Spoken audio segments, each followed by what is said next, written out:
शिक्षण क्षेत्रातून महत्त्वाची बातमी समोर येत आहे। सीबीएसई बोर्डचे शैक्षणिक वर्ष सुरू झाले असले तरी 9वीच्या विद्यार्थ्यांना अद्यापही नवीन पुस्तके मिळालेली नाहीत। त्यामुळे पीडीएफवर अभ्यास करावा लागत असून विद्यार्थी, पालक आणि शाळांसमोर अडचणी वाढल्या आहेत।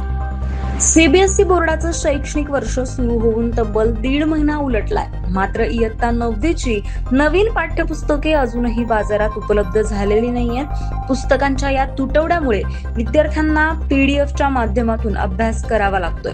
मात्र सर्व विद्यार्थ्यांकडे डिजिटल साधनं उपलब्ध नसल्याने अनेकांना अडचणींचा सामना करावा लागतोय। या परिस्थितीमुळे पालक आणि शाळा व्यवस्थापनही चिंतित आहेत।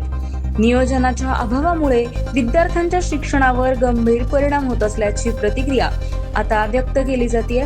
दरम्यान ही पुस्तके बाजारात नेमकी कधी उपलब्ध होणार असा प्रश्न पालकांकडून उपस्थित केला जात असून संबंधित प्रशासनाने यावर तातडीने उपाययोजना करावी अशी मागणी आता केली जाते।